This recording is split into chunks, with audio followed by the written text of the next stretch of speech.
Hey everyone, this episode is brought to you by Audible.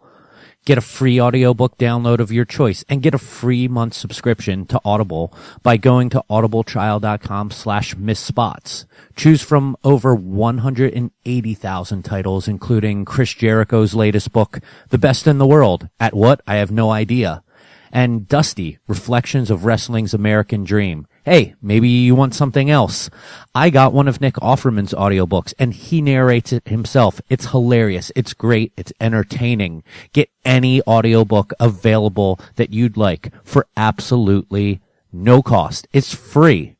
Go claim your audiobook for free today at audibletrial.com/missspots. Now, enjoy the show.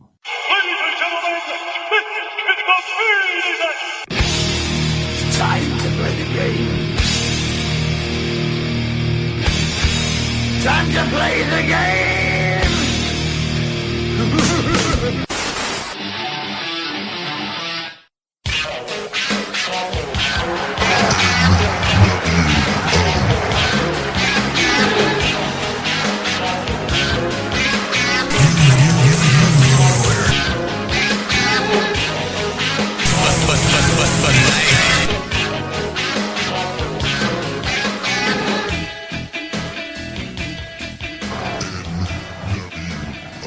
Welcome back to the Missspots podcast on missspots.com, iTunes, Stitcher Radio, TuneIn, and Geek Life Radio.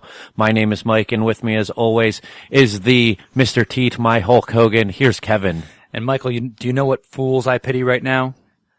Us. I know. I pity the fools that are looking forward to a good WrestleMania because they will be disappointed. Yes, that is not us. Yes. A lot of pity to those fools. We did spend a lot of money to go to WrestleMania, but does that make us fools? I really think we should peddle the WrestleMania tickets outside the event, go to NXT, go to all the shows around it, and then just watch the actual match from our hotel rooms and recoup some losses. What do you think? Yeah. Who needs tickets? Pretty good idea. Tickets here. Right? Yeah. Yeah, we just got done watching 2 straight days of what I would consider to be very poor lead-up shows to the biggest show of the year. Would you agree with that? Yeah. Yeah, especially SmackDown was... I mean, we didn't have a tug of war on Raw, but still. It was still pretty bad, and we might as well, since we're talking about it, let's just jump right in. I was excited in one sense that the women opened the show for Raw. Right, the women's title picture, the angle opened the show, which we don't see that very often. Of course, it opened a talking segment that we all knew was going to lead to what? A pointless tag match going into WrestleMania. Once again, we have a completely asshole crowd chanting CM Punk almost immediately early on in the show. And this was in Philly. Yeah. Correct? Your people should be ashamed of themselves, Michael. Yeah. You know, what's the deal with all that? I guess I'm sorry. It's all Mike's fault. Did you notice that Sasha seemed to be healing it up a little bit in her mannerisms and a little more of a nod to her saying that, yeah, her and Bayley are friends and they've been friends, but she's going to take her title at WrestleMania. She's like, and I beat you to get in this match, and then I'm going to have to beat you at Mania. Sorry. That's just the way it is. Yeah. So, I mean, that little thread, that plot thread running through is probably the only interesting thing about this match. We have too many bodies, too much going on, not a real focused storyline. Bayley has basically been pushed to the back. She's not even really an interesting part of this right now. She hasn't continued her character development. Everyone just continually tells her that she's a fangirl, even though she is the women's champion and is left lying every single match. But every single time that Charlotte starts by going at that with Bayley, she then turns her attention back to Sasha and goes, and Sasha is the reason that you still have that title. And because it's still ultimately Charlotte and Sasha in this, but Bayley just got thrown into it. And Nia is thrown into it with Sasha. Right now, the boss is ice cold. No one's really digging Nia Jax and isn't really all that intimidated, like as far as the fans are looking at. All the heat is on Charlotte, and the people have residual love for Bayley, even though the storyline's been terrible. So why do we have 4 people in this match when it should be Charlotte and Bayley? That's what I can't understand, and that's what I'll never understand. This pointless tag match ends up with, I mean, what was it? Bayley pinned Charlotte, I believe. But the end of the day, it was Nia who left everyone laying and walked out to, be strong going into the pay-per-view.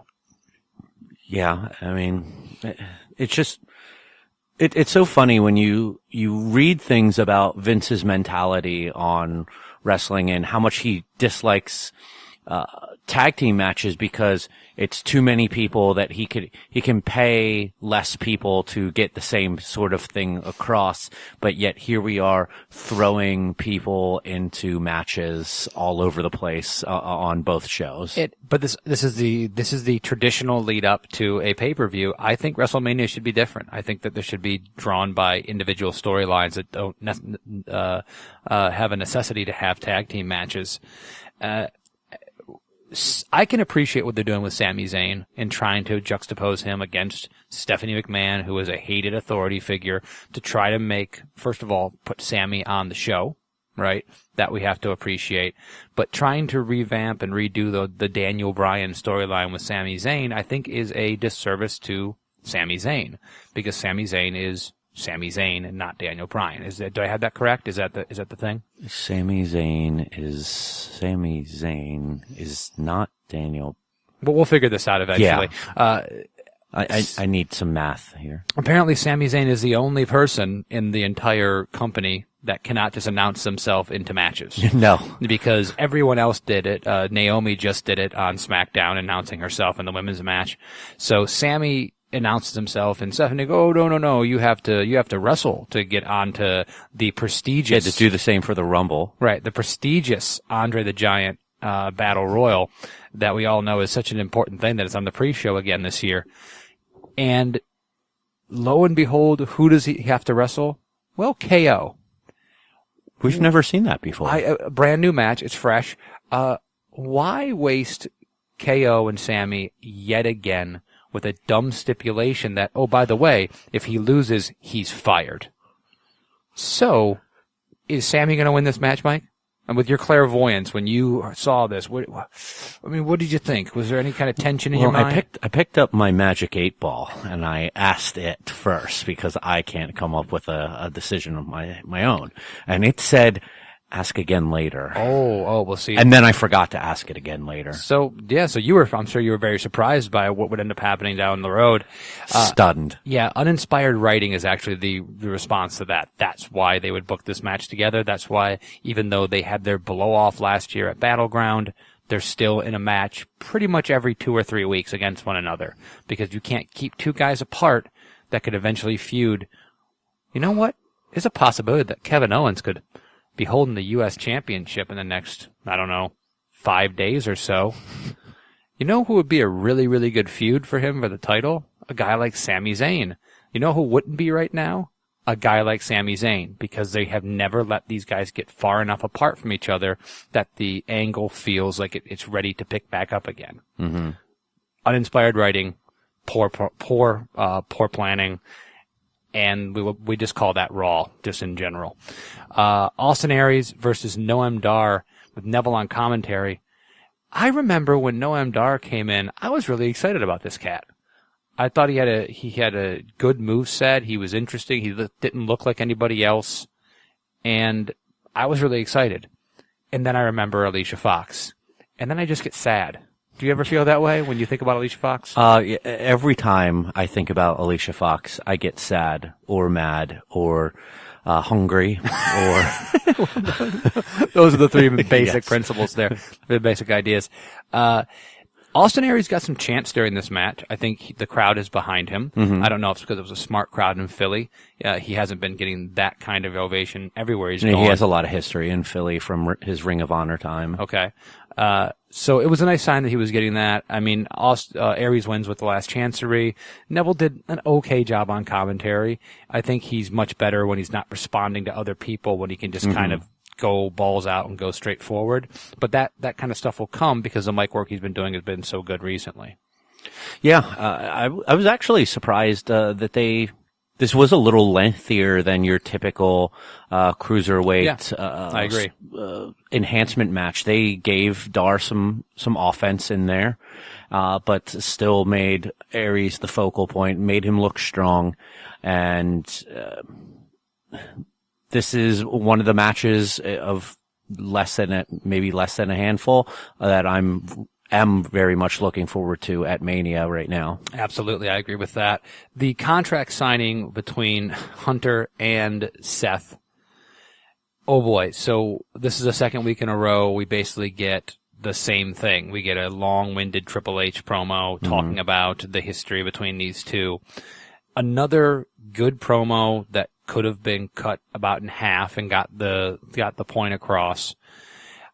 Seth comes out still sporting the crutch. Hunter says the ultimate thrill ride, I think 14 times during that promo. It was said 204 times during Raw. I counted. Ultimate thrill ride, ultimate thrill. It's Demon King, right? It's Women's Revolution. They just take a phrase and beat that thing like a dead horse until your ears bleed from hearing it so many times. Overall, Seth seemed unscripted in this. He seemed repentant. He seemed, ashamed that he had followed Triple H and done all the things. This was the babyface Seth that we should have seen when he came back. Mm-hmm. We shouldn't have had to wait this long for it. I think that this feud is too far gone for this to really resonate all that much. I still think it's tepid of a feud, and the fans aren't really all that behind Seth, at least as much as they could be. But this was something. This seemed to work for me. He definitely seemed sympathetic.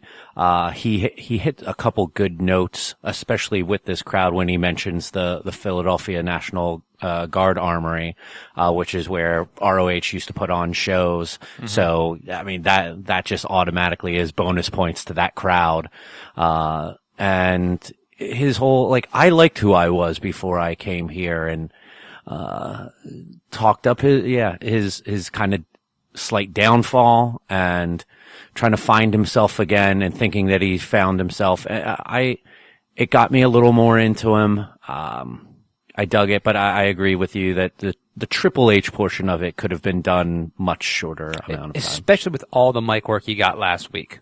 And they're trying to use him to talk people into the building, but they've already sold out, I believe. It's not like they're short on time with a 3-hour show. Yeah, so, hey, it is what it was. Hey, you know who I saw in the next segment that it got me really, really excited?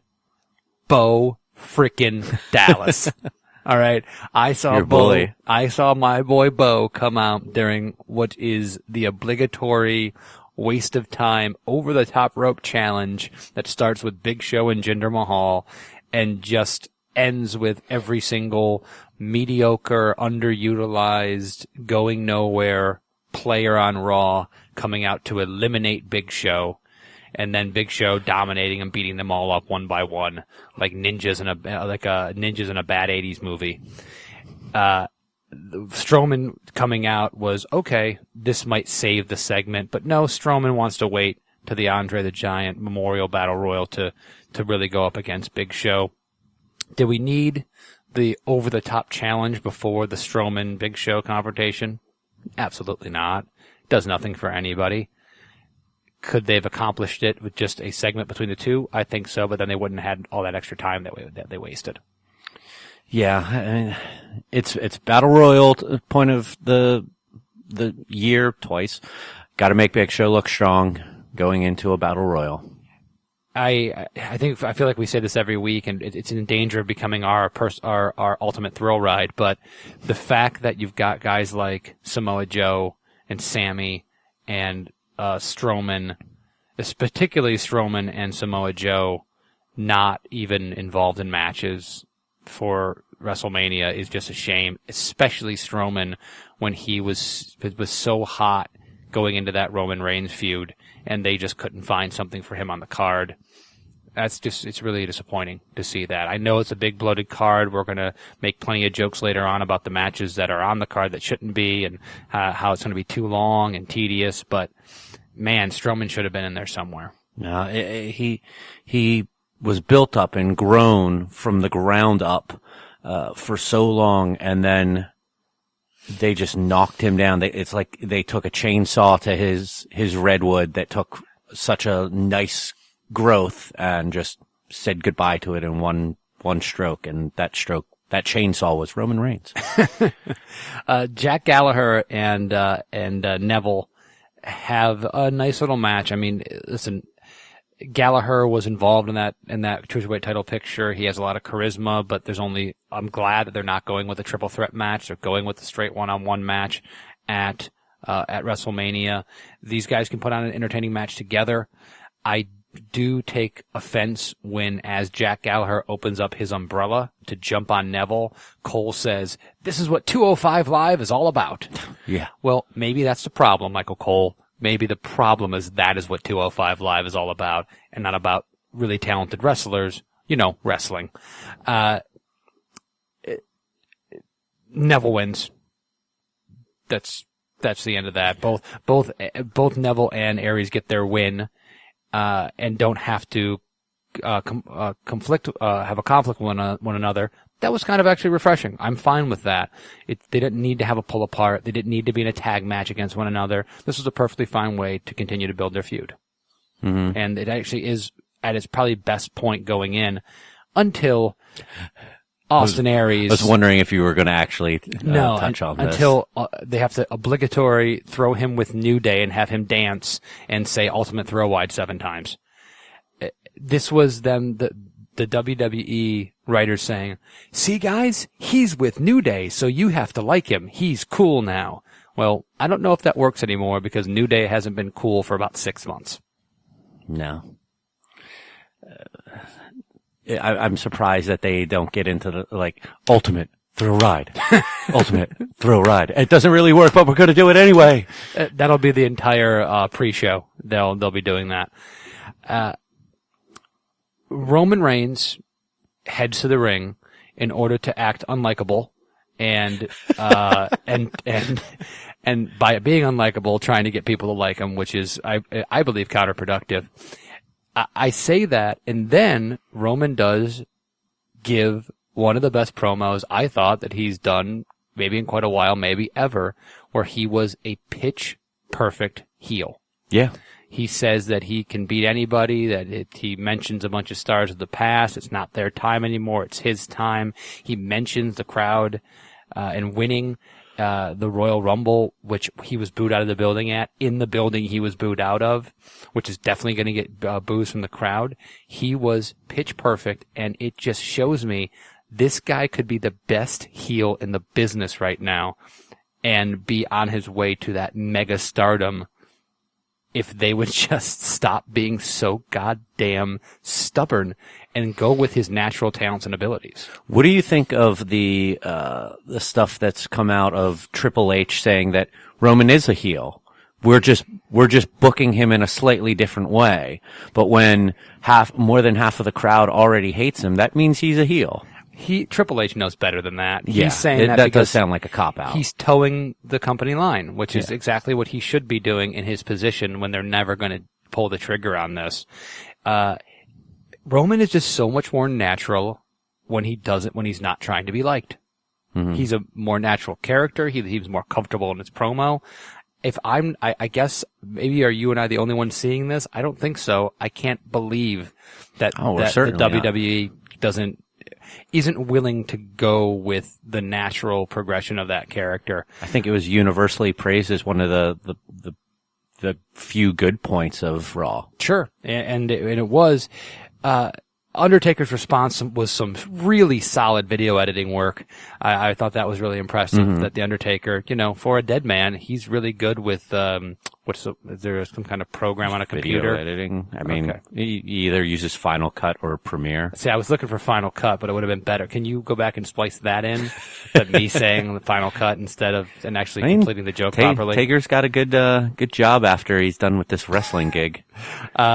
There was a little light magic. We didn't actually see any confrontation. The end of his promo ended with him in the ring, and then he disappeared from the ring again.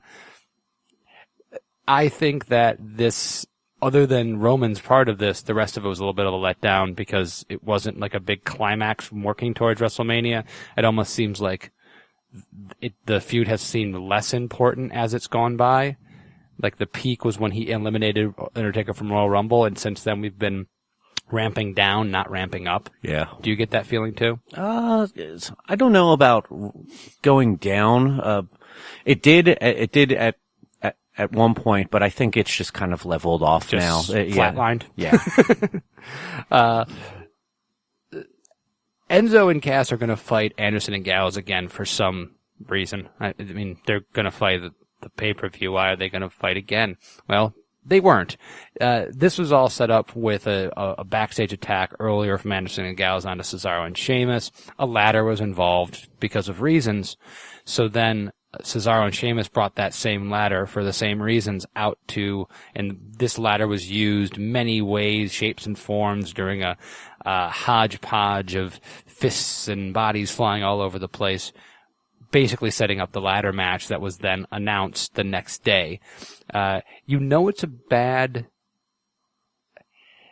It's bad planning when they don't add a stipulation like a ladder match to a triple threat tag team match until a few days out from the big show, and they have to kind of convolute a ladder into the stipulation somewhere there.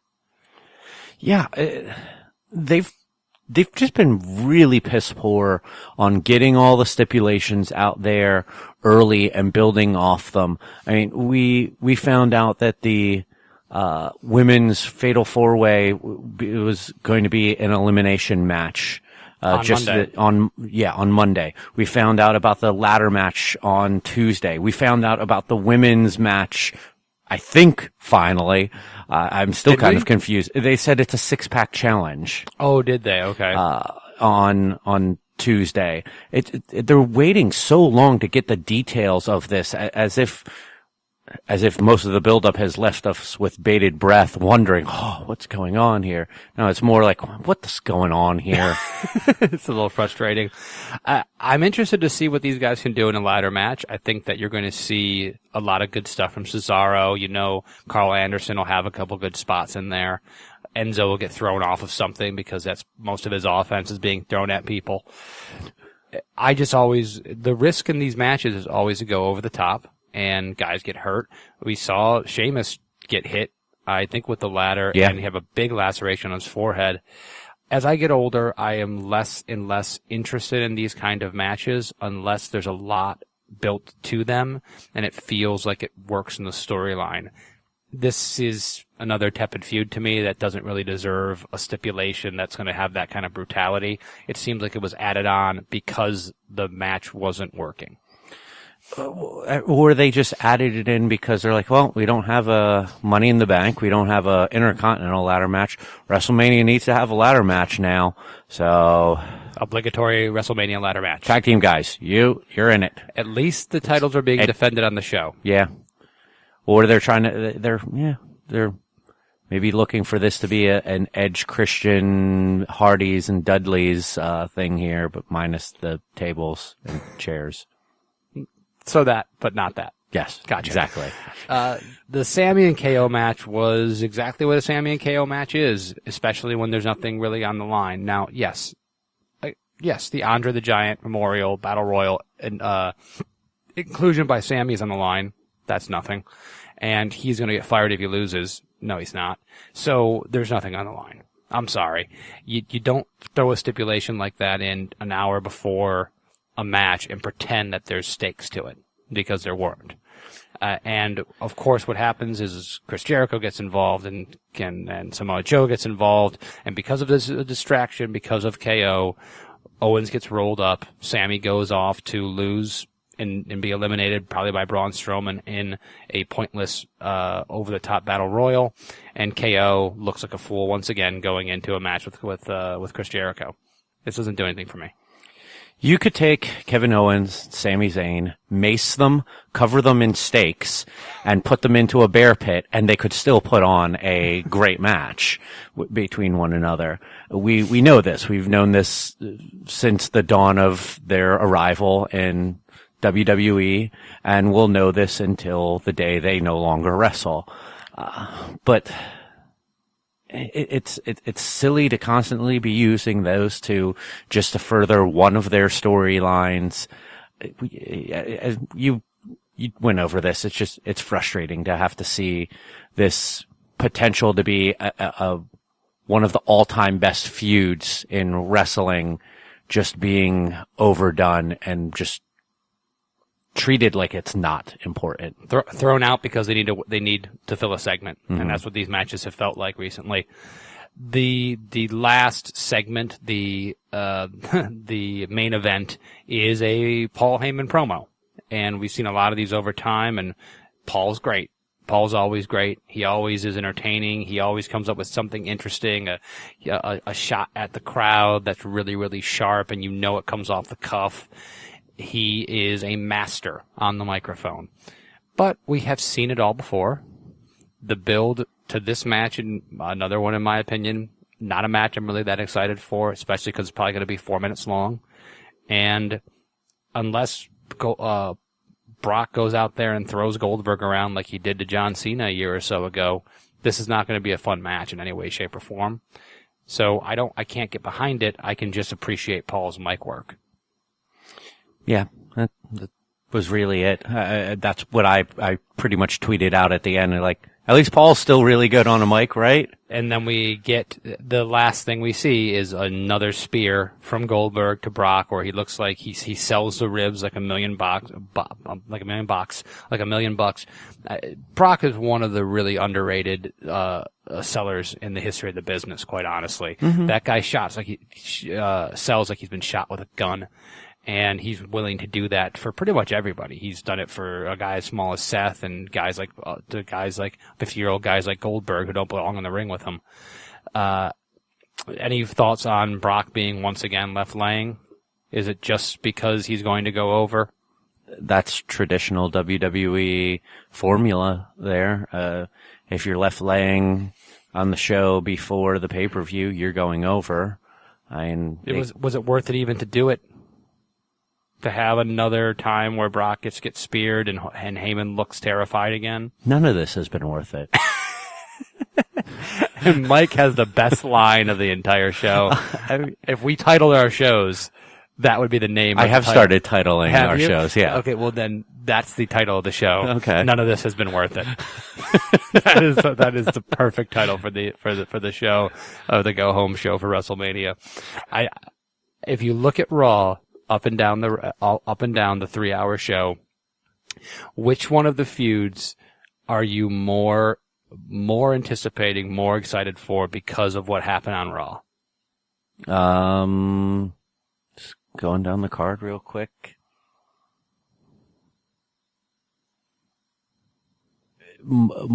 Looking forward to more than I was the week before? None of them. Because I was already interested in the Cruiserweight title match. Yeah. Maybe. The 2 weeks previous got me more hyped into Seth and Triple H. Sure. But this week just didn't really do a whole lot more for me. It's just, this was not a good build. Yeah. It really wasn't. I mean, across both brands, this has been a very poor build to WrestleMania. Agreed, 100%. So that does it for Raw. Let's switch gears over to the Blue brand, and luckily this shouldn't take very long because there wasn't a whole lot that went on over the 2 hours. We started with Daniel Bryan hosting a contract signing for the match between Shane and AJ. Shane talks up AJ, quite nicely, but says that he's going to end up beating him. AJ then spits fire by saying, you know what, this isn't a Hell in a Cell. This isn't a street fight. This isn't some sort of gimmick match. He didn't use the word gimmick, but this is a regular match. If you're outside of the ring for more than 10 seconds, you lose. You're entering my domain. You're in the ring where I dominate wrestling. And I thought that was fantastic. Both men sign the contract. They have a little bit of a standoff. Bryan asks for a handshake, but AJ leaves. Decent little piece here. But this was our last chance to have Shane get a proxy. before, our last-ditch effort to make this seem like a worthwhile feud. We didn't get that. And we also didn't get a stipulation. And because we didn't get a stipulation, I think the match is going to be worse. If you don't how's Shane going to jump off the roller coaster if he only has a 10 count? Yeah, if you don't have something wild and stupid for Shane McMahon to do as far as a stuntman goes, then what does he have to offer at all in a match against AJ Styles? He can jump to and come up short on the announce table. Yeah, there was only a couple ways this could have gone and been a passable, and at least that's not true. They could really surprise us. They could put on a great match at WrestleMania, and we'll be sitting there going, all right, we were wrong. But as far as the anticipation for anyone that knows the business and enjoys it on the level that we do, the only way to make any kind of anticipation for this is to build it up as a street fight or something of that nature. Giving us a standard wrestling match with one of the best wrestlers on the planet and a guy who has never been a wrestler is not the way to do that. Mm-mm. So, good mic work, all that good stuff, but any time that WWE is trying to sell me Shane McMahon as a viable threat to any wrestler on the roster, Shane McMahon is not a threat to R-Truth. So, trying to sell me that Shane McMahon is a threat to anyone on the roster, past or present, that's always going to be a down for me. Mm-hmm.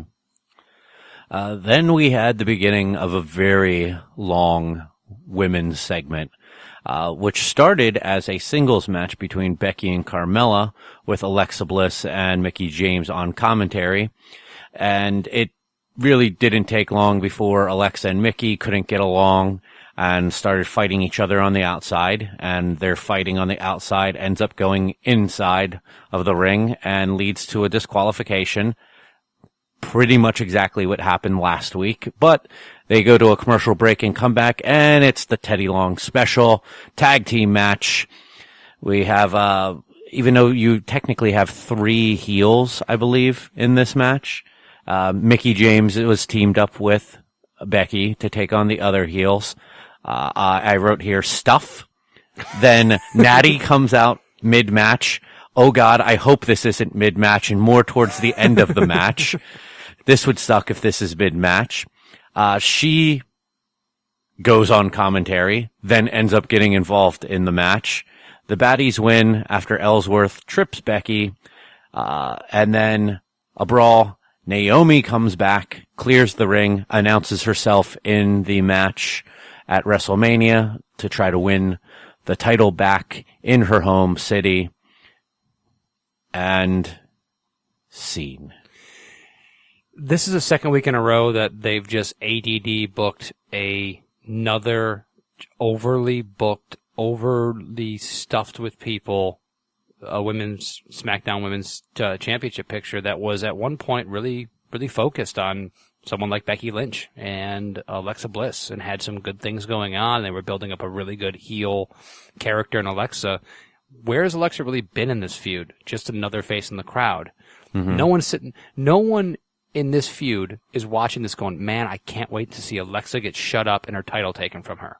No one's thinking that. Some people are saying, man, it'd be cool to have Mickie James win the title. And some people are going, oh, I really love Becky Lynch. And oh, it would be interesting to see what they would do with this. No one wants to see the heel get their comeuppance. No one really cares that Alexa Bliss, who is one of the best characters, if not the best character in this whole division, is even a part of this match. Mm-hmm. That's a mistake. Secondly, having Naomi come back as a surprise going into Orlando, okay, I can dig that. She seems much more over with the crowd than I think that her performances have dictated over time. There's nothing wrong with that. She's a great athlete, and she's has improved dramatically over time. I think that we're going to have the moment with Naomi being crowned the champion. But a 6-pack challenge, is that the best way to do it? No. Then we have Miz come out with Maurice, and they introduce the finale to the Total Bella's bullshit, and they give us a part 1, and you forget, oh yeah, they are in the ring. Commercial break. They come back.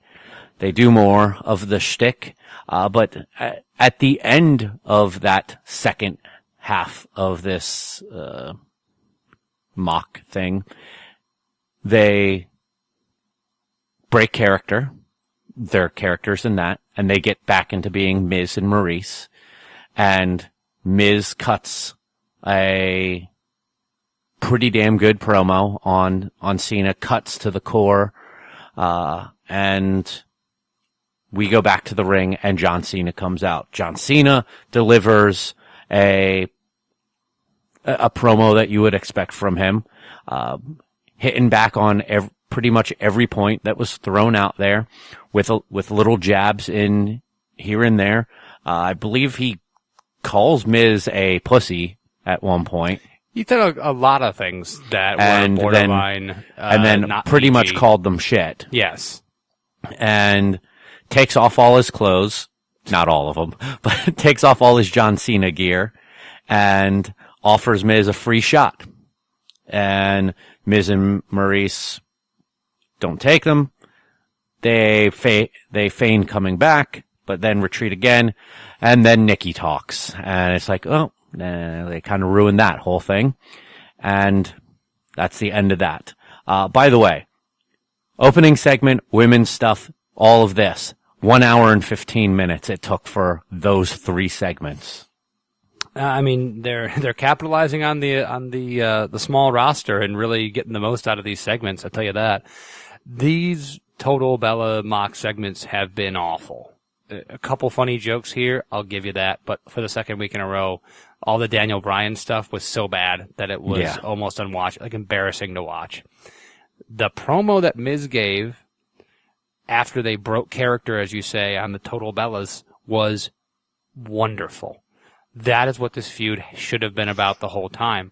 When these guys have been trading barbs in this very shootish style, talking about the real life backstage politics and Miz not having any heart, this is the feud we should have had, and it should have been with Miz and John Cena, and it would have been great. It really would have been great. But instead we have Maurice and Nikki involved, which has brought this down dramatically, and a lot of stupid cartoony stuff and dumb stuff with the Total Bellas, which has just been just so tone deaf and out of place. So this ends on a highlight because of the Miz and Cena promo work back and forth. The only thing that I have, well, other than the fact that this match shouldn't be happening the way it is, which I guess is a big thing, but Cena has never seemed at all in any danger from Miz during any of this stuff. During any point, Cena has... Miz, all the things Miz has said to Cena that should get under your skin to piss you off about how he talks about your girlfriend and your integrity and your drive and your intentions. For Cena to go out there and just go, man, that's all funny. Yeah, exactly. That's a shame. Mm-hmm. It reminds me of Stephanie McMahon, where someone can insult Stephanie and she basically laughs and pats him on the head and tells them that she doesn't care about them because they're peons. If you can't use the most intense personal stuff to get under John Cena's skin, well then why are you even having the feud? If Miz has nothing to offer in the way of grating on him or insulting him or playing mind games with him, if he has nothing that he can ever phase John Cena with, we know he can't stand with him storyline-wise in the ring. So what does Miz have to offer? Mm-hmm. It's just another thing where Miz does great mic work. John brushes it off, says, "No, son, I'm the important guy around here. Let me give you an AA. We'll go home." Yeah, I mean, how are we supposed to believe that Miz is actually stands a chance if he can't even get under Cena's skin? It's almost like Cena's retorts are just because he can, not because he wants to, or he feels the need to defend himself or his girlfriend's honor. Great point. And right as you were starting to bring that up, I was like, wait a minute, this is, and yeah, you hit that on the head. But this is a consistent problem with John Cena, who we can sing John Cena's praises for a lot of things, but it's been a consistent thing where I don't necessarily think that every guy needs to quote unquote look weak. I'm not even talking about Miz leaving Cena laying in the backstage at some point, but at some point Cena should have broke a little bit and tried to attack him and shown some fire in a different way, like he was furious and couldn't stand his rage at the things that Miz was saying, instead of just being basically the adult in the situation. Or at some point, give Miz the last word. I feel like they have given Cena the last word in every single one of their back and forths, and it's because of that always made Miz look like the weaker one, because he doesn't say anything after Cena's comeback. He always looks punked at the end of it. Yeah. But this is a consistent thing with John Cena storylines. This is how John Cena's booked. Mm-hmm. It's just what we have to deal with. That's a great way of looking at it that I don't know if many people really do see it that way. After this, we have a 10-man tag with participants in the Andre the Giant Memorial Battle Royal. Good guys versus bad guys.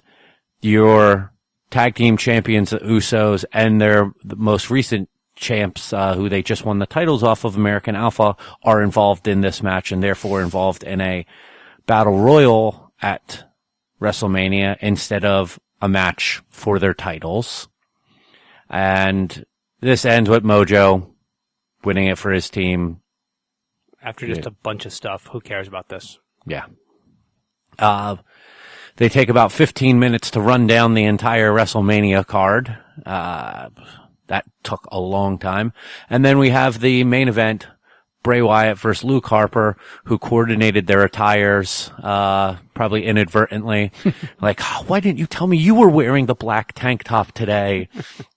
Luke looked good, in this match. He got a lot of offense in, but then a weird out of nowhere finish where there was kind of a stare down between the two of them, and Bray hits Luke with the Sister Abigail for the win. I don't know if this was meant to look like a Luke kind of losing focus and being mesmerized by, like, this is the guy who Sure brainwashed him for so long, and he just kind of fell back into that for a moment and then got caught. That's exactly what it looked like to me. Okay. And then as Bray poses, we get Randy Orton back at the gravesite, I guess, sticking a tennis racket into the ground. No, I call that returning to the scene of the crime.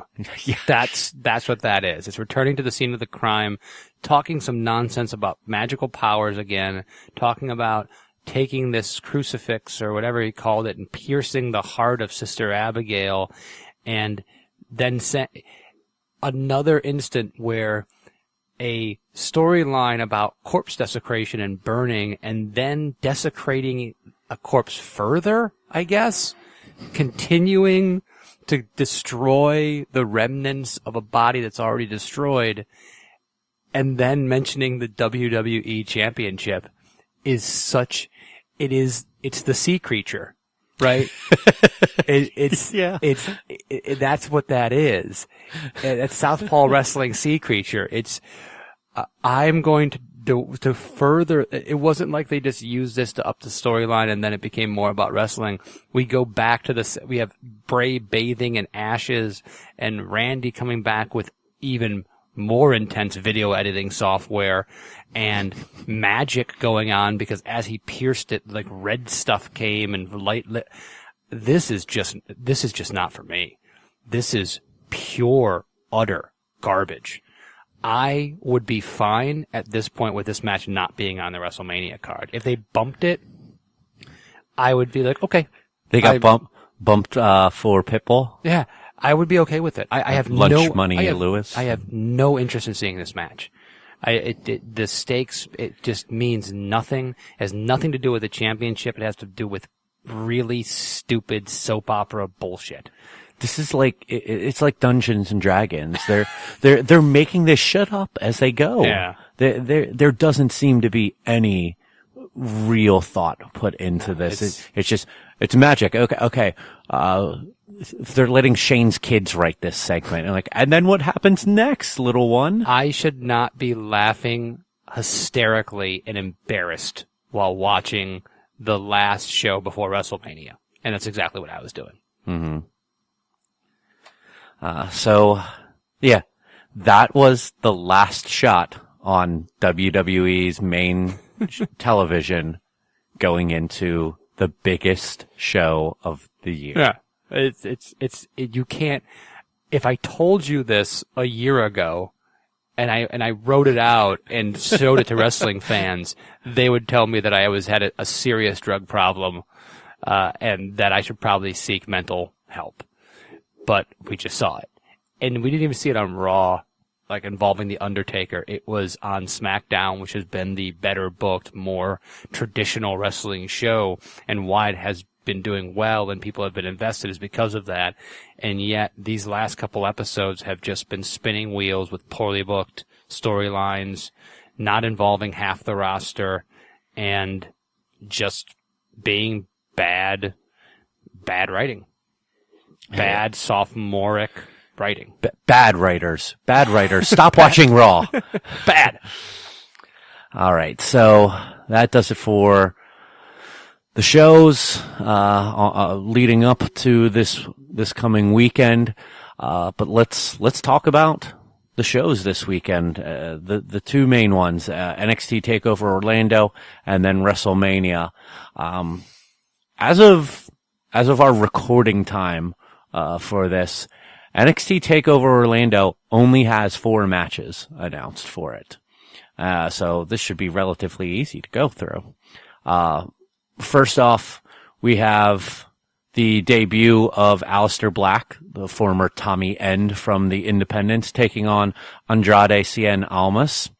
I'm looking forward to this. I know a little bit about Aleister Black from watching some of his indie work in Pro Wrestling Guerrilla and Evolve, but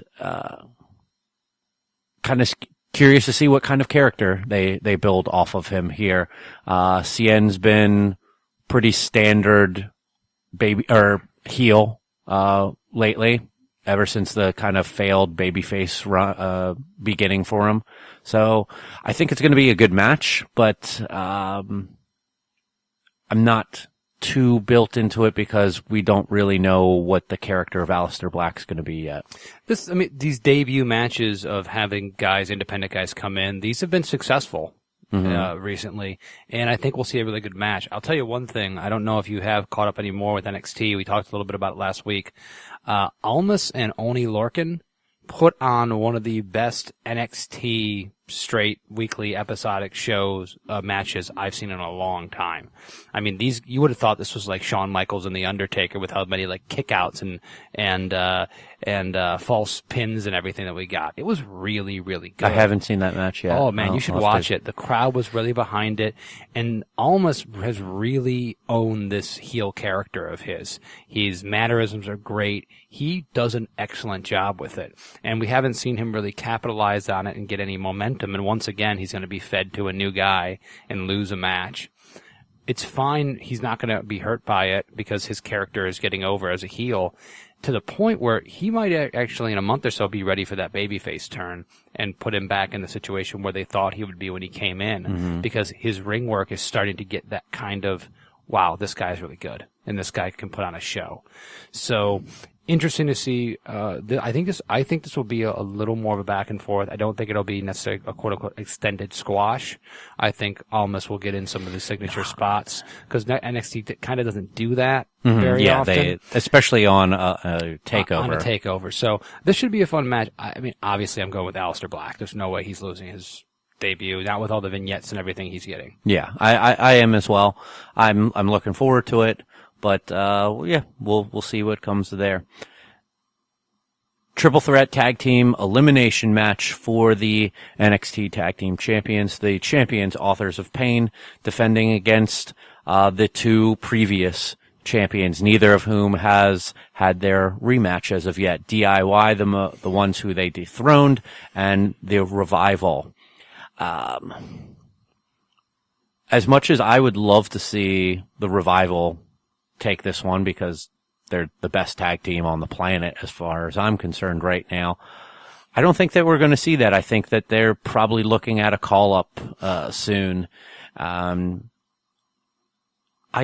think that you got to give the Authors of Pain this win to keep legitimizing them as a viable tag team, or more than a viable tag team, like the powerhouse tag team. I'm right there with you. I got to go Authors of Pain here, basically for what you just said, but it's also a process of elimination, just like the match. Is that the Revival are going to be called up sometime soon. I am confident in that. I think they've been more than ready, and I think they'll be a good addition to most likely SmackDown. I don't know if they'll know what to do with them on Raw. I'd be very afraid if they show up on Raw, because I got a feeling that the New Day will come out and call them boring, and then they'll be done. I think DIY is ready for a breakup. I really do. I think that they have reached the peak of what they're going to accomplish as a tag team on NXT. I don't think that they're necessarily ready to be a tag team on the main roster, basically because there's too many bodies up there already, most likely. And there's money in an NXT feud between those two guys. Oh, I think for sure. And especially with the way they've been pushing themselves with some of the vignettes and things that they've gone into this tag team match, it's right at that point where they're like the closest they've ever been, and that's the time that they usually split people apart. Also noticing that they went with a elimination stipulation here. That is another way to that elimination happens. It gets DIY away maybe as the first team to lose with some kind of miscommunication. So it's a thread during that match that can happen there, but then take the focus away from it to go with Authors of Pain going over clean on the Revival. So there's a couple different ways you can go with it. I like the balls of doing the elimination stipulation here, because you whittle it down to the one-on-one thing, which is what we want all along, usually in situations like this. Because probably, like, whoever is eliminated first is probably going to upset a lot of people. Yeah. Or get them excited. Like, because even though we're not predicting the Authors of Pain to lose, every once in a while you see an elimination match where they eliminate the champ early or next to last, and it gets the crowd hyped because they know, oh, new champion, or, oh, this is not what we expected. If we saw that, we'd go, oh my God, first of all, we were completely wrong. That's exciting when you're wrong and you didn't predict something, and then we get a rematch of Revival and DIY. I mean, that would be a great and unexpected treat. So I'm really looking forward to this match. I think it obviously has the chance to steal the show on NXT. Has a chance to be one of the best matches on the entire WrestleMania weekend. So I think Authors of Pain go over, but it should be a lot of fun. Then we have the NXT Women's Championship match, Asuka defending against Ember Moon. Ember has been built up pretty damn well ever since her debut, and it's been, this is what we've expected, her to eventually be in the title picture with Asuka. Who do you got here? I think Asuka's going to go over here. Asuka she's never been a traditional babyface because she's so violent and brutal in the way she beats opponents down. But during the Bayley feud, she was a babyface. She straight up attacked somebody on the last episode of NXT, basically said, this is Ember Moon's head. She's been vicious. She said things like there's not a woman on the roster that can even touch her. That's a heel thing to say. I can see Asuka winning this match, not even necessarily cheating, but doing it in a brutal manner, and really kind of turning herself, so to speak. A lot of the NXT crowd's always going to cheer her, but getting it so that when Ember Moon dethrones her, if she is the one, which I think she will be, that Ember Moon will be more over as a babyface because she's survived that beatdown and come back. And beating a heel Asuka with a babyface heel dynamic, I think is a bigger deal and makes Ember Moon a better star than just the way it's set up right now. I don't think it does as much for Ember Moon if she wins. So, and I think that they understand that psychology well, and I think that Asuka will retain because of it. I think Asuka will retain as well, mainly because I don't think that there's a spot for her on the main roster right now, and I think NXT is still in the desperate need of her being down there right now. I like the direction that you're pointing this in. If she maybe, holds the Asuka lock after the win, like Ember Moon taps out or passes out and holds it a little longer after the bell, or gives a beat down after she wins, or even, pins her and Ember's trying to get up and she gives her like some of those just little kicks to the face, like, now you're below me, like what Joe does, a lot of times. That's the fueling of that change in personality for her over to the bad side. I dig that. I like that, the direction that you're thinking. We'll see if any of that plays into this match. And then the main event for the NXT Championship, champion Bobby Roode defending against the former champion Shinsuke Nakamura. I know I, for one, am looking forward to just both of their entrances in person. Sure. Because we've never gotten to experience either of them in person. But when it comes down to the match itself, I remember I was saying, back at San Antonio when Bobby Roode won that, they're just setting this up so Nakamura can win the title back in Orlando. I don't know if that's necessarily going to be the case now. Lot of talk that Nakamura is going to be a call up very soon, if not the night after Mania, or maybe the SmackDown after Mania. So I think that I got to go with Bobby Roode here. Well, this is boring because I got to go with Bobby Roode myself. So we have no chance of being at odds here. Yeah, for the same reasons you're talking about, I think that Nakamura and Roode will have another great match. And I can't really call the finish too much, but I think that Bobby Roode works as the NXT champion at this point. And they would be, I think, foolish to take the title off of him simply because Nakamura should not be down in NXT very much longer. And putting the title back on him means that you have to have another feud. Does Roode win it back? And then we have a hot potato title to a certain degree. Not really a big fan of that. So, yeah, Bobby Roode as a heel taking on all comers as a credible heel. Willing to do heel tactics, willing to take a powder when necessary, but also willing to stand and fight. It's the kind of heel that we need on the main roster, quite honestly, that we don't get very often. And they've got a good formula there, and I think they need to run with it. Mm-hmm. All right, so no one's gaining on anyone in our standings that we don't know what they are until the end of the year on predictions for that. But looking forward to this show when we'll probably see at least one more match added. Yeah. Most likely. We could still see something with Ty Dillinger and Eric Young. Yeah. Would not be surprised about that. Wouldn't be surprised to see maybe another women's match added. If they want to throw something like that in there, depending on whether Billie Kay is ready to go, Liv Morgan, there's some other people that they can possibly want to feature in this if they have designs for them to do something down the road. Mm-hmm. That's a possibility. Yeah. All right. So let's move on to the ultimate thrill ride. Is that what they call it? I think I've heard it once or twice. Wrestlemania, son. 13 matches in total between the kickoff show and the main card.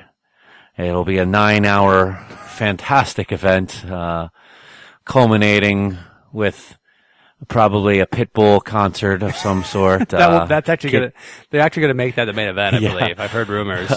Kid Rock will probably, put on a concert during one of the women's matches. Maybe O-Town will get back together, for this. I mean, it's WWE. They have monies. All right. So 3 pre-show matches announced as of right now. The Andre the Giant Memorial Battle Royal, will jump right into that one. Braun Strowman. I think Braun Strowman as well. You'd kind of be dumb to not have him in there. The 6-pack challenge for the WWE SmackDown Women's Championship.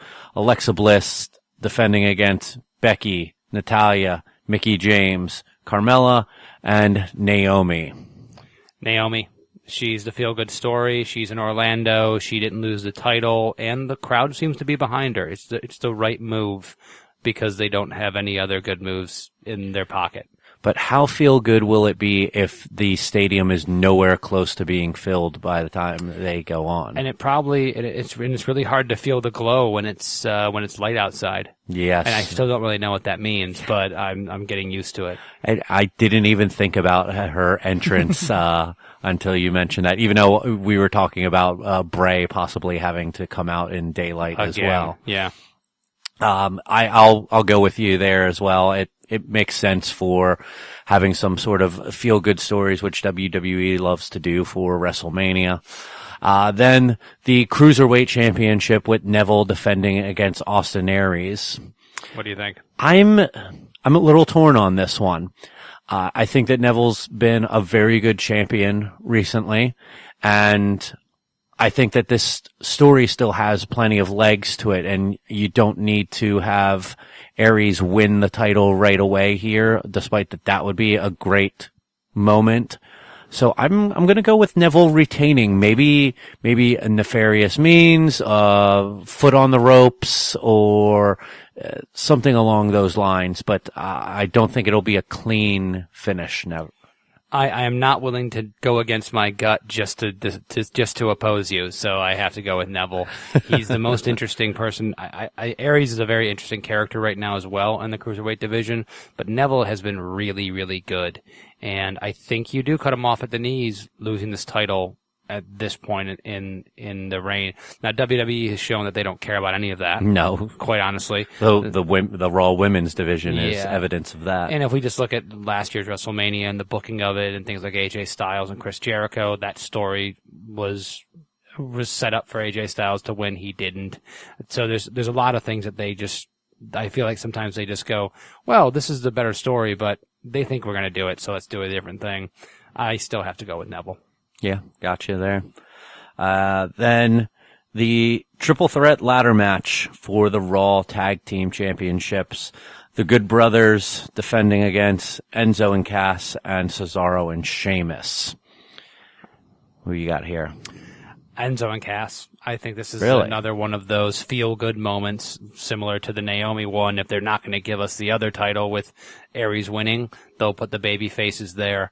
Enzo and Cass, I think that they're over on paper. They're over in their promos. They're not really as over in the ring.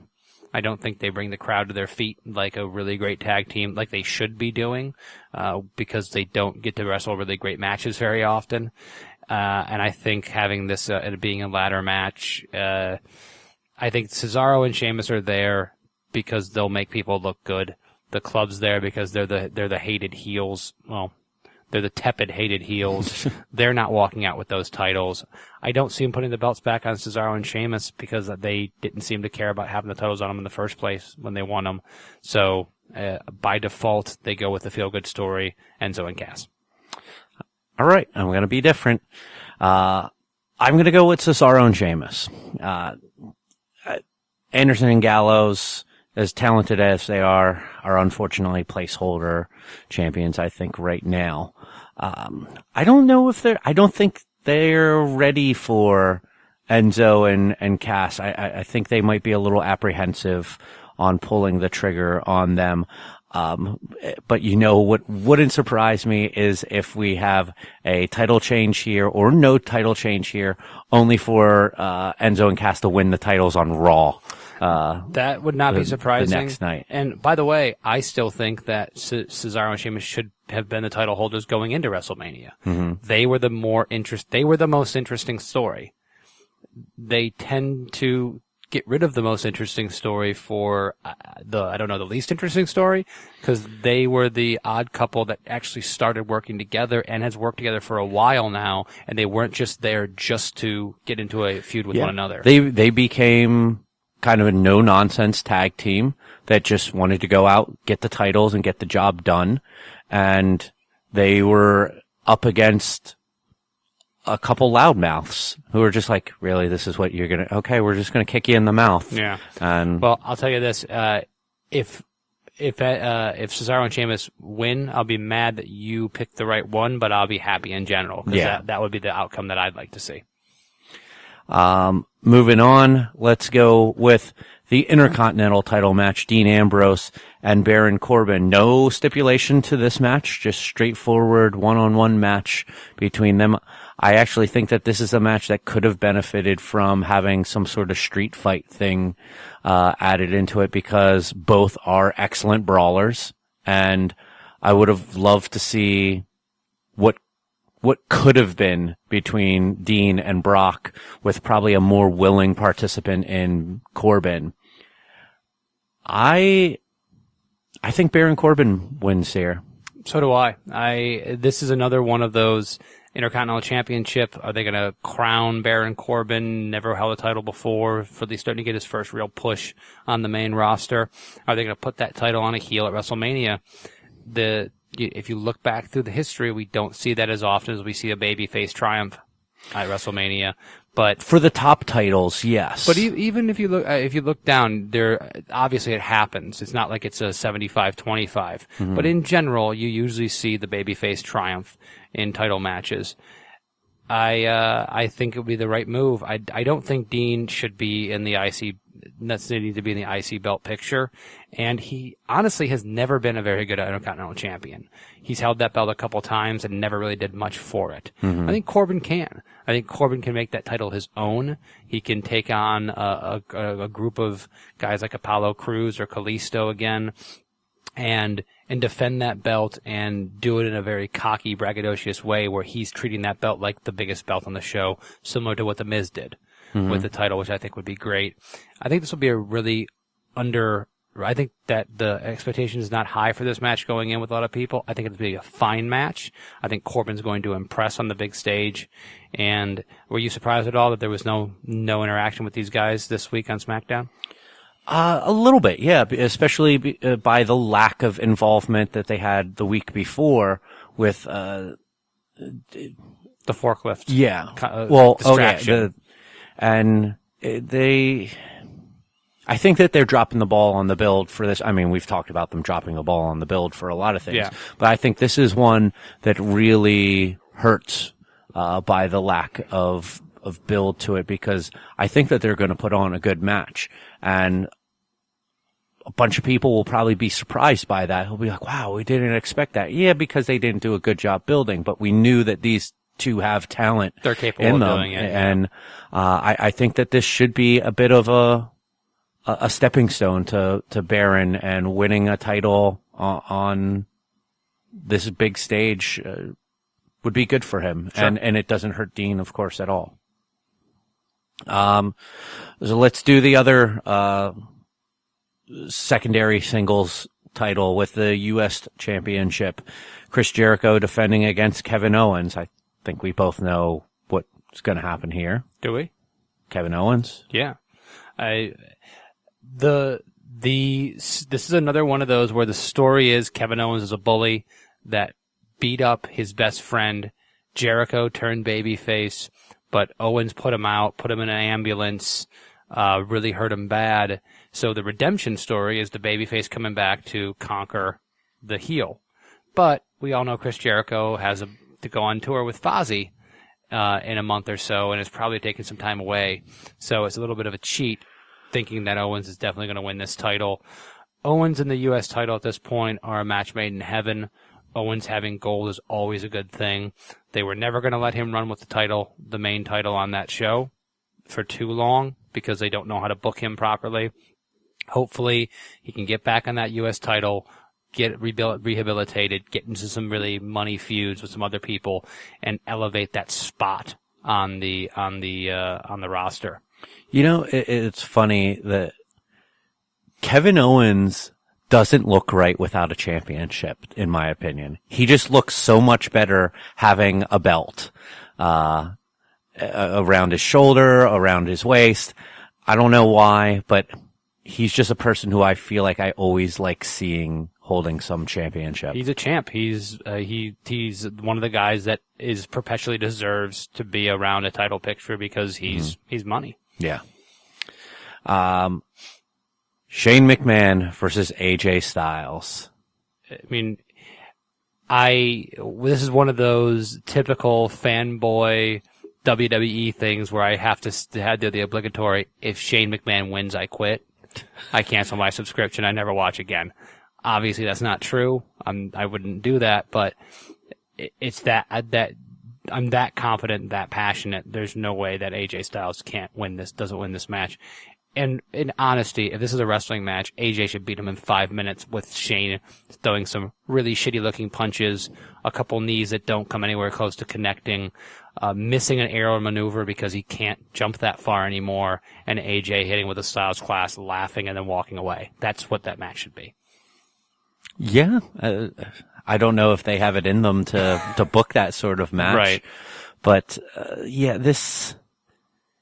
if Shane McMahon beats AJ, my jaw is going to be stuck in the open position and bugs are just going to fly into it the rest of the evening in Orlando.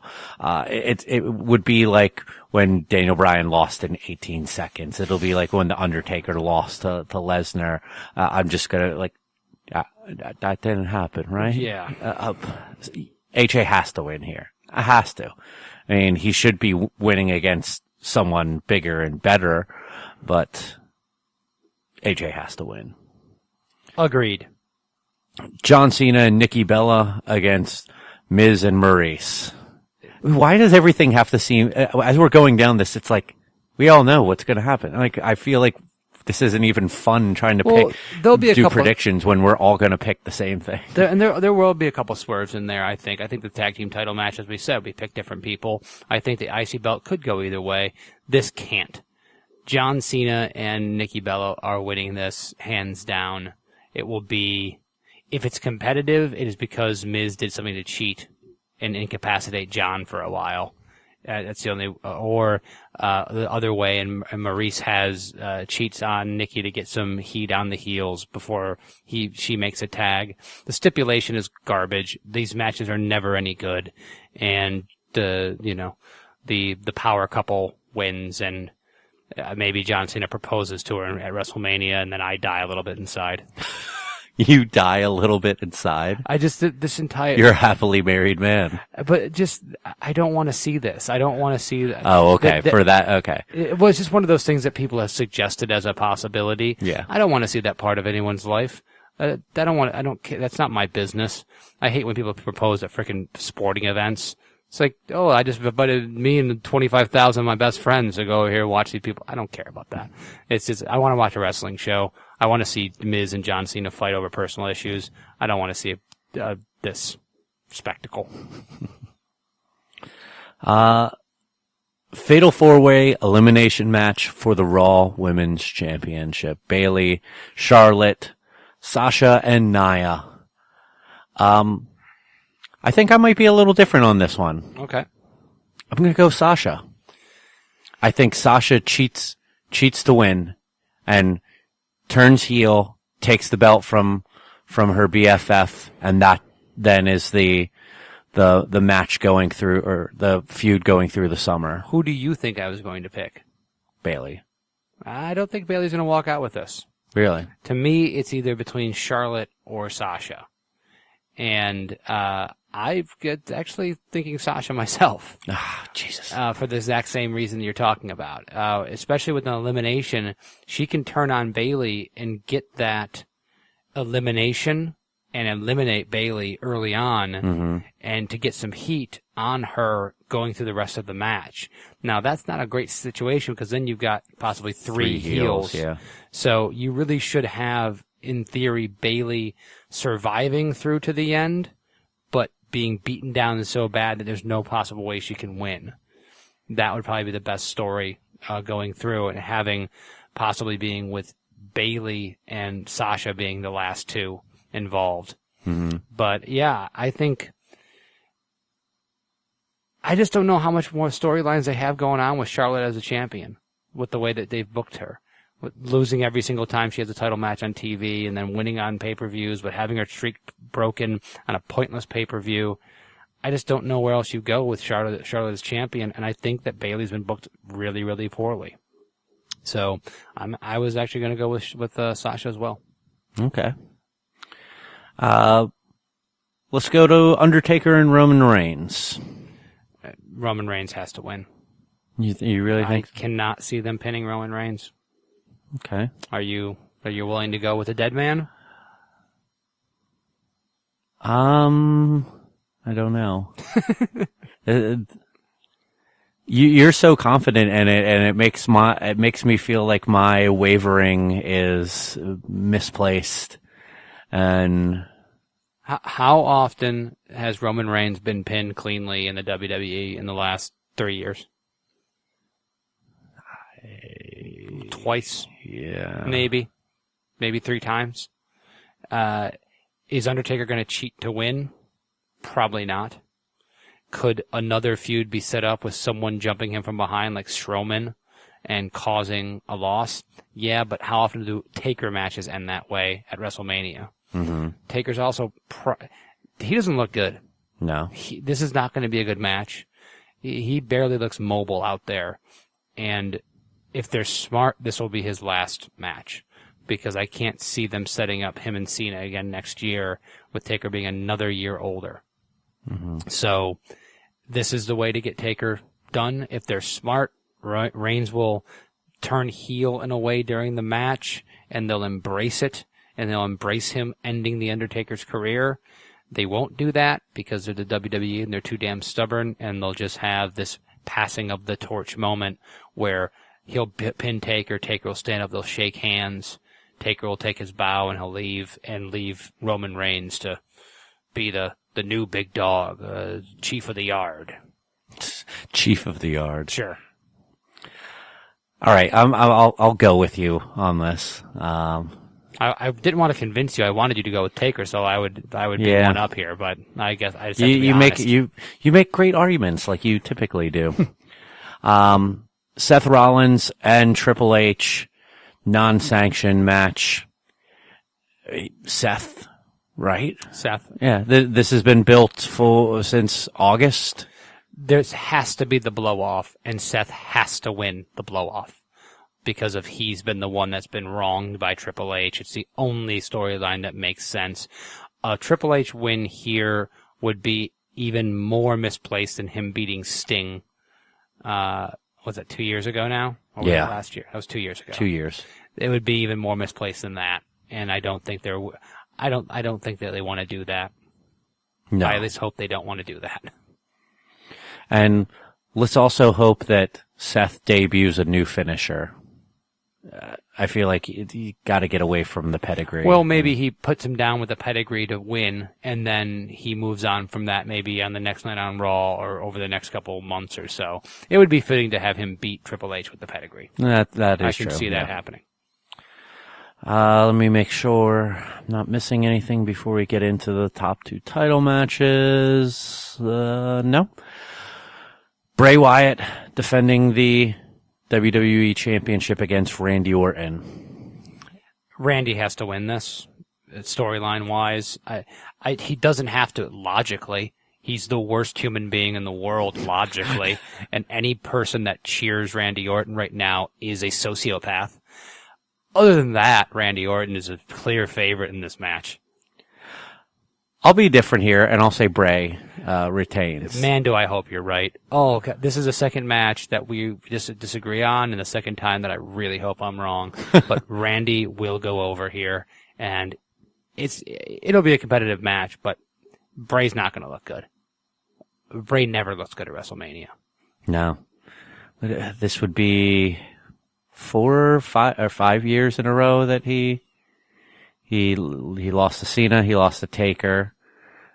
He wasn't even involved in a the match show last year. It'll be the 4th year in the row that he did really nothing of any note. Yeah, that would suck. But yeah, I'll stick with Bray, and maybe they'll do something different there, and if they want to continue this wacky zany feud, just so that I can be right, all right. If they want to continue this Rocky Zany feud, I might have to stop watching SmackDown. Or at least just their segments. Yeah. And then what we are assuming will be the main event, Goldberg, Brock Lesnar for the Universal Championship. Oh, I'm sorry.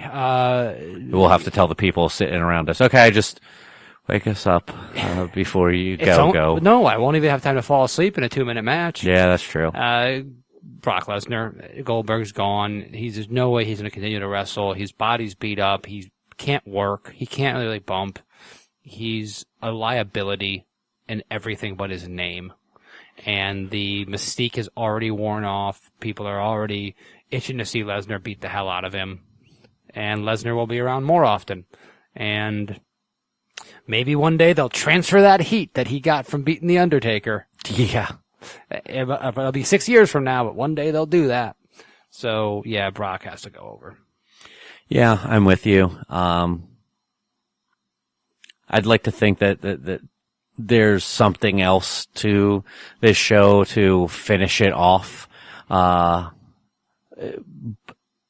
Brock standing tall with fireworks going off in Orlando just doesn't seem like the biggest send off for this show, the big show of the year. But I don't know what else they can do. Like, I know I talked before, I don't know if it was on air or just us talking, that what if Kevin Owens then comes out and says, hey, I was promised a title rematch whenever I wanted, and I'm getting it right now, and he beats Brock Lesnar for the title. Just fucking dreaming. I know. Oh my God, that's a stretch. You have been, even thinking about that shows that you have no idea how the WWE books anything. What's in my Kool-Aid? Kevin Owens is not holding that championship. He was never going to hold that championship at the end of WrestleMania. Yeah. They don't believe in him in that way. They've never booked him like he's anything but a secondary paper champion. Not because they should have, or because that's what his talent level is. That's the complete opposite. But they have never treated him like a legitimate threat as in the world title picture. Brock Lesnar is the biggest name on the entire roster to most people in the world. This is the most eyes on the company. They see this as the perfect way to end WrestleMania. You and I, as lifelong fans that really enjoyed the business, who see guys like AJ and Seth and Finn Balor and Sami Zayn and Kevin Owens and Samoa Joe as the guys we want to support, they're not even in that. They're not even in that ballpark. It's not to mention the only other title match is garbage right now. They're Randy Orton and Bray Wyatt closing out WrestleMania. Oh no, I don't think that. Yeah. Oh, would that be terrible? All right, I'm removing my Mark hat or my Smart hat or whatever. Getting with reality. Just drink the WWE Kool-Aid. This is fantasy warfare. This is going to be a great clash of titans, and Goldberg, the ultimate thrill ride. And Goldberg might even do a wrestling move. It'll be great. He'll kick Brock in the head. That's his move. And Brock goes to early retirement. All right, so WrestleMania 33, WrestleMania WrestleMania Sunshine. Yeah, it's Sunbeam. WrestleMania red light, green light. So that's it. We're going to be up there in Orlando all weekend. We get in Friday. We're heading to the Hall of Fame ceremony wearing suits, hopefully. That's what I'm planning. Sure. And we got Access on Saturday and Sunday. We got NXT on Saturday. Mania Sunday, Raw on Monday. We're not doing SmackDown because I don't know if I could take that much time off from work. Right. It's going to be fun. We're going to have a good time. I know that. We might sound like we're like, oh, this is going to be awful. We're going to WrestleMania when all is said and done. It is disappointing because we would have loved to see a much more interesting card with more involved matches that we would enjoy. Just the spectacle of it will be, I think, worth the trip. Mm-hmm. And we'll just be able to hang out and talk wrestling and stuff for several days, which is a good thing in itself. But make no mistake, there is no anticipation of me of walking out of there going, man, was I wrong? That was the greatest show I've ever seen. Yeah. The odds of that happening are slim to none, in my opinion. I'm just waiting for like the bus ride back from the stadium to our hotel, that it's going to just be like dead quiet. Not because people are falling asleep, but they're just going to be like, oh, that's sad. Are you sad too? Because I'm sad. Yeah, I can see that.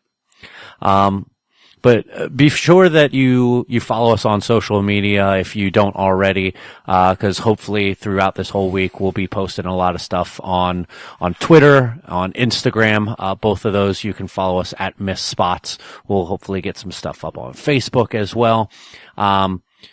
We might record some things here and there and get them up there.